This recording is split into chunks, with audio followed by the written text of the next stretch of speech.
Check out our epoxy project. We did a combination of faux stone and custom coloring in our epoxy to create this amazing piece. Learn how we use common materials to create complex results. We show how to create faux stone that will look very realistic. We had so much fun prepping our project and creating realistic looking natural stone by layering different colors. In this video, we'll show you step by step how we turned plain wood into a work of wonder. We'll show you how we used our Stone Coat countertop epoxy, how we spread our materials, how we tinted all of our colors. We wanted to make this project look like natural stone was carved away and we exposed a high-end exotic finish. Learn right now to create faux stone like a pro and turn epoxy into magic. Visit us anytime at stonecoatcountertops.com. Stay tuned and enjoy the video. Our epoxy rocks, Stone Coat Countertops. Remember, when you subscribe to our channel, click on the red subscribe button and be sure to ring the bell so you get notified every time we have a new video. Thanks again. This is a project that we've been working on. I really love how this one came out. We made it look like this faux rock crumbled away. We ground it, polished it, and this is what we exposed. This project was so much fun to create. We're going to show you step by step how to do this coming up. So if you haven't subscribed, don't hesitate. Hit that subscribe button and ring the bell so you get notified every time we have a new video. Thanks again. Woo! Nice. To make our own stone, we're going to use Versabond and a concrete bonding adhesive. This is a polymer-based product that creates a very sticky mix that doesn't crack easily. We got both of these products at our local hardware store. They're inexpensive, and we're going to mix them up to the consistency of thick peanut butter. For less stress on my drill motor, I'll do this in a couple of steps. I'll mix up a little, I'll add a little bit more concentrate, a little bit more thin set, and it won't be so strenuous on my drill. For better long-term adhesion, I'm going to use my razor knife and score the surface of my MDF. This is going to create a great mechanical bond. Just scrape it up where you know you're going to add your faux rock. Now the fun begins. We're going to use our gloved hand. We'll grab some of that thin set and we'll simply plop it on the surface. We're going to really work that in the surface, work that in all of those score marks so you get great adhesion on our first layer. After that, we're going to build our layers and we'll add more and more thin set in random areas, not all even, because Mother Nature doesn't create all rocks even. You get 100% license to be free and loose with this process. You get to create random rock formations by simply adding those layers, buttering them around, and then we're going to use normal household tools to create realistic looking stone. When you're coating your edges, be sure to get high and low points on those as well. Next, we're going to use our drywall knife, a hardened paint roller, a paintbrush, and a ripped in half sponge. It's fun to use different common tools to create complex textures. We'll create crevices and fractures, and we'll pull high points and little mountains using our 6-inch drywall knife. Our hardened dried paint roller will work wonders creating a smoother looking stone that's slightly weathered. We'll work the surface as well as the edges, not hitting the whole surface, just random areas. Next up is our torn in half common tile sponge. We're going to use this to create a new texture. It also does really well where the thin set meets our MDF to create a great transitional point. We'll push that nice and tight to create a nice steep drop off. This will do great where it meets the epoxy. Next is our paintbrush. This was an old paintbrush that I had laying around and we're creating a stippling effect. Remember, it doesn't matter what order you go in. If you like a certain effect, you can go back to that tool and recreate any effect at any time. You have lots of working time with this product. You really need to let it set up overnight anyways, so take your time, have fun, and create your own natural stone.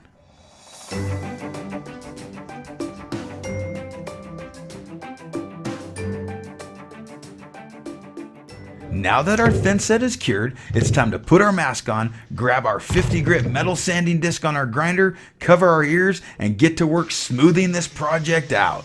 Our initial goal is to remove the sharp points left behind by that thin set and the different effects that we created. This also creates realistic looking natural stone by smoothing some of those high points out and leaving other textures underneath that the grinder can't reach, natural and a little rough. Our old worn 50 grit metal sanding disc is the perfect tool of choice. It works well getting all of our high points smoothed down. I'm going to flip our project over, and anything that's really dipped below our surface, we're going to smooth out and level with our project. Using a 100 grit sanding disc on my random orbital sander, I'm going to smooth our project out slightly more. This step doesn't quickly remove material, but it does a fantastic job of removing those stubborn leftover rough areas, and it makes a beautiful natural looking stone. We're going to remove the dust using our air hose. I have a little stubborn piece of sandpaper that got caught in the crevice. We'll remove that. I'm going to clean up my edges where my project meets the MDF, and we're ready for the next step.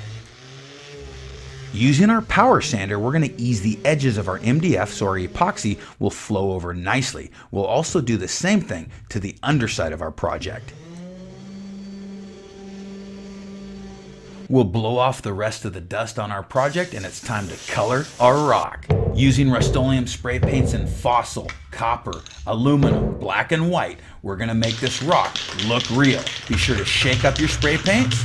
And remember, the best technique to use that we found when coloring our concrete surface is to fog the surface. No real hard lines with this paint, just dust it and fog it in layers, and you will be amazed at how real it starts to look. Simply rotating your colors randomly will set you up for success.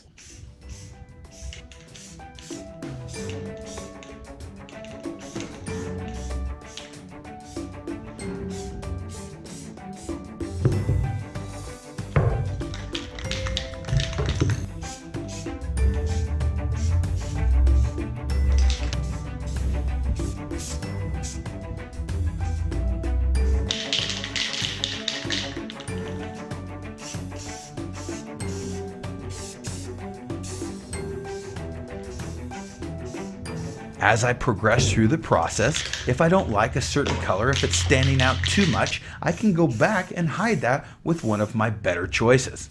I really enjoyed the look that the aluminum spray paint gave me. It made this rock look as if it had some mica embedded in it. It was really fantastic. I added some white, and then I went back over with our black spray paint to tone that white down just a little bit, and those effects came out beautifully.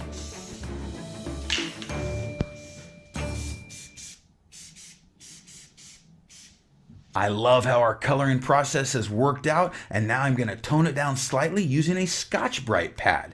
By rubbing the surface with a Scotch-Brite pad, I will create another layer of realism, creating different tones and highs and lows. Any fibers that get caught in the stone, just remove those with some air, and I'm ready for the next step.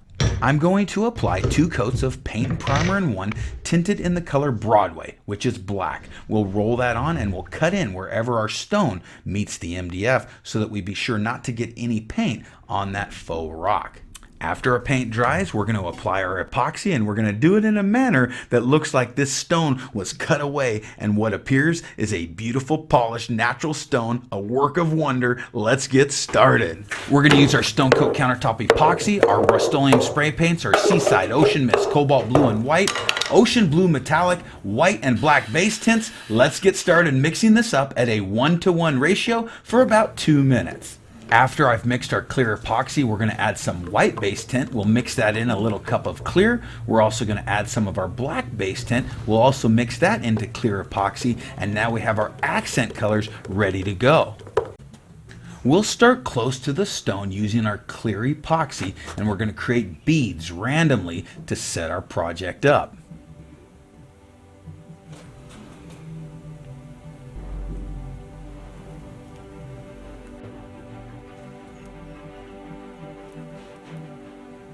Every color will eventually be integrated, so don't be too worried about how you do this, just be random about it. Next, we're going to use our black tinted epoxy, and we'll fill in some of those voided areas. Doesn't matter, again, have fun, but I'm using some of my black closest to the ends and the edges for the effect that I'm going for.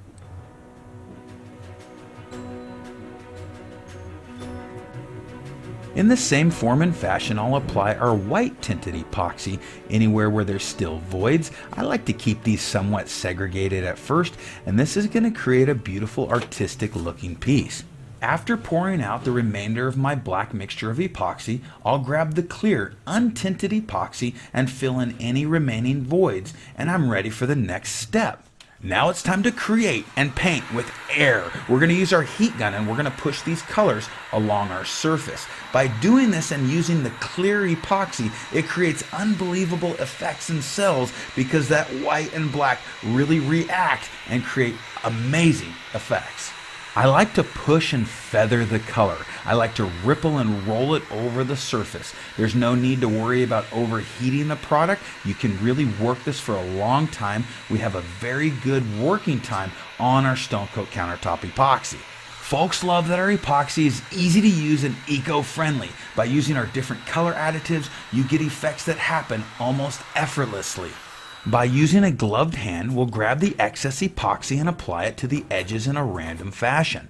Next, we'll use a paint stick and the spray paints that we previously picked out, and we'll apply them to the wider areas of our project. This will contrast and pop the colors. I really loved how the cobalt blue reacted with our white base tint.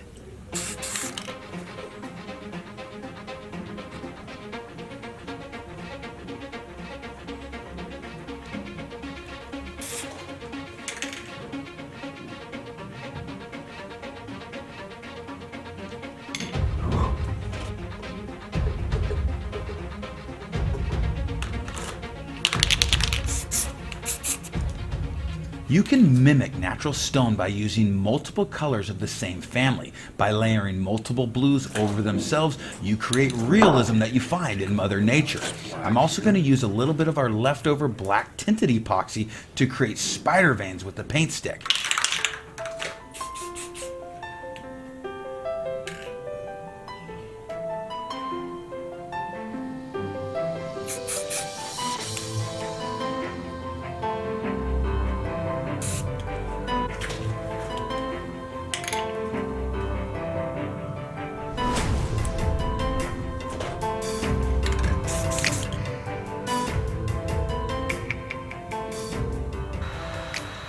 We'll come back to our heat gun and we're going to meld these colors together. After we've applied the different spray paints, using the heat gun to disperse them, push them around the surface, we'll create more transparent areas, it'll create more melding, and it'll make your project come to life.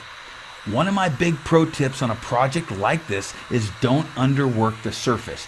Don't be afraid to work those colors, move them around, and create epoxy magic.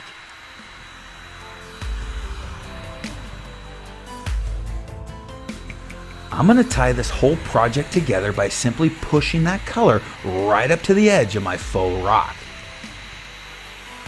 By tapping any area that may look man-made, I can create movement that looks more realistic. I'm going to mist the bright white areas of our project with our ocean blue metallic to tone them down slightly. That looks pretty.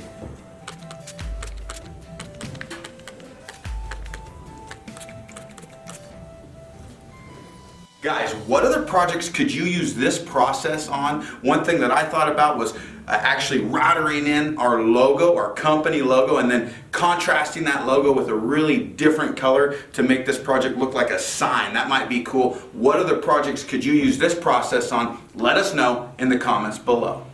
Boy, I really had some fun making this project. It was a blast. The organic raw concrete that looks like rock that pours into this fantastic looking exotic stone. I had so much fun. Guys, I hope this got your creative juices flowing. Send us pictures of what you make using this video as your inspiration. Thanks again.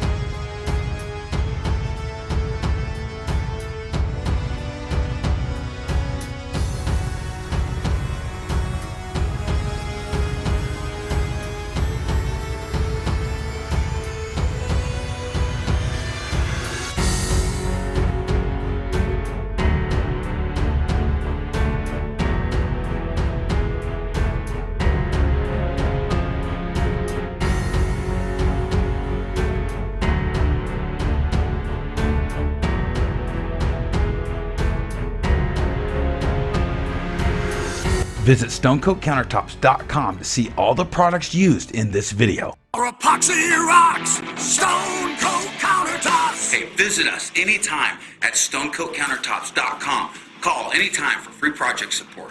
And until next time from Stone Coat Countertops, you got this. We'll see you soon.